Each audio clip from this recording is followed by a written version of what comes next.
All right, and so we continue with our rolling coverage of the national elections taking place today on the 8th of May 2019. We did observe earlier in the morning that a number of significant politicians did go and cast their vote. For more on this, of course, we cross to my colleague Arabila Gumede, who's standing by for us. Yeah, well, Nompumelelo, we're back, of course, at the Rock here at the Results Operations Center, of course, in Pretoria. Just thought we'd touch on perhaps a few social media trends now and things that are perhaps happening across the country, what people are saying outside of just posting, of course, their fingers after having voted. And we are, of course, joined by Dr. Vukosi Marebate as well, as we unpack this as well from the CSIR and the thoughts on exactly what is happening. Yeah. Thank you so much, Vukosi. Let's unpack this. And we perhaps will start off then with just the words that are currently being used or the hashtags across the day as well. And it seems quite a few here. We have a kind of a diverse set of hashtags that have been trending over the last 4 hours or so. So some of them, yes, I like SA Elections 2019 obviously is going to be the largest, but you do also see people now responding to after voting, I expect, what they're actually expecting over there. And this is also an opportunity for marketing. So you have a lot of organizations that are also then running either campaigns today, and therefore you'll see more hashtags that are connected to either getting some free merchandise for showing that you voted and showing actually those fingers. But all the parties are out there. You can actually see almost most of the major parties. We're picking them up, and you can actually see their hashtags that they're actually running out throughout. I still maintain that I think that I made my mark. South Africa is certainly the best one for me. Certainly just emphasizing South Africans continuing to make their mark today and deciding to vote and going all out there and really detailing things. It's very interesting. You get the likes of the BLF, their vote BLF, really still part of that conversation, with them being sort of, if you want to call it this, new to the voting scene. That's quite synonymous. That's quite impressive for them to be, especially in these top few words. I think one of the things that social media has brought to elections is that there's not much cost to now start a marketing campaign. And then now is that, do you have an audience that actually reacts? Because it's not simply the parties themselves just sending out messages, but it's also either people responding or then also showing their support for each of the parties. So an interesting one there. Of course, even I voted EFF, all of those certainly still on there. Let's move on to the next board then. What's next here for us? Then the next one, this one, you're just looking at the activity or the volume over the last 24 hours or so, and you can see, before it was a little bit slow, and you can one of the things you can see is that also the interactions with the IEC have been picking up.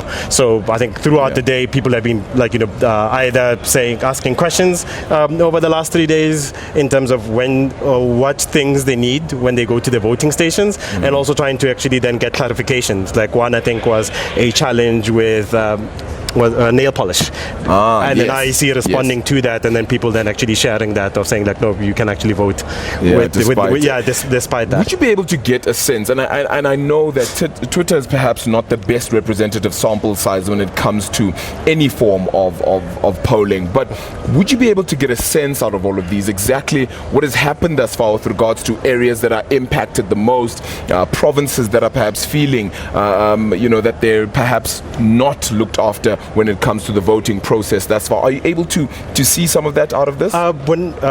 Later on, we will have some more analysis that comes in, but that's a kind of a harder one to try and quantify. What happens is that it's very hard on social media to really track where people are. People think it is, actually it's not, and as such we try to stay away from actually bringing that in. We try to capture the biggest trends that are in there, and also the largest thoughts that people actually are connecting to different parties. So if we, for example, go to the next one, here at the bottom there, you can look at the top 3 parties at the moment nationally, and we can actually look at, then there is some time where there's more tweets per over the last 24 hours, the tweet volumes, the volumes that were captured for each of these of these parties, and these then get affected by, for example, in the morning when you had Musi Maimane actually voting, you would then see it pick up, because then then there will be a spike, but then also then when Cyril Ramaphosa went, then it changes over time. But once the results from the polling stations actually start coming in and they start going up on the board behind us there, we're going to start seeing kind of then more reactions, and we'll then be able to then start seeing more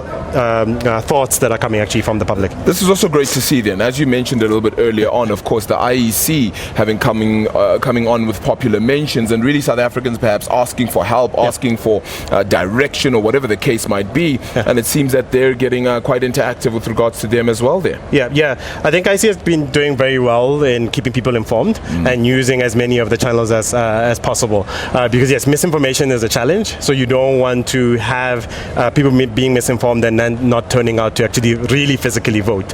So their work has been on trying to then get people informed and really spread the real information that people should be using. I think the other one has also been questions about obviously what's happening at polling stations, and if there might be challenges at polling stations, whether it's as procedure being followed in the right way, the observers that are there, and the challenges with, I think, the ballots over the last 24 hours that were found. I wonder when we'll get to a stage where we sometimes don't even need party officials and lo and behold, I say this, proper IEC officials at voting stations, and instead you just have Twitter and people really just speaking of social media saying things are going off without a hitch. Are you getting a sense that people are really detailing their biggest issues, their biggest problems with whether it be just the voting process or really just the parties that have been in power in their regions? Are you getting, and it may not, as you said, location isn't necessarily on board here, but just the problems that they're facing? So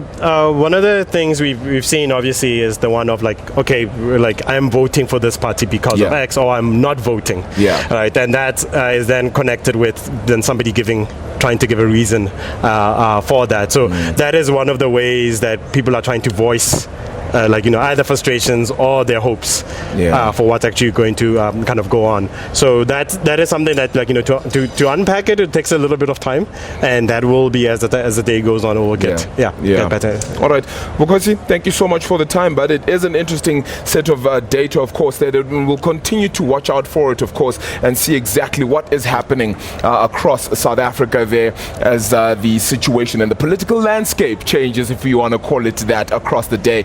Continue to vote, South Africa. We do have some time, and as we head off to the polling stations, of course, we do have rolling coverage throughout the day as to what exactly is happening and where. And at this very moment, we do head off to Soweto, where our very own Hasina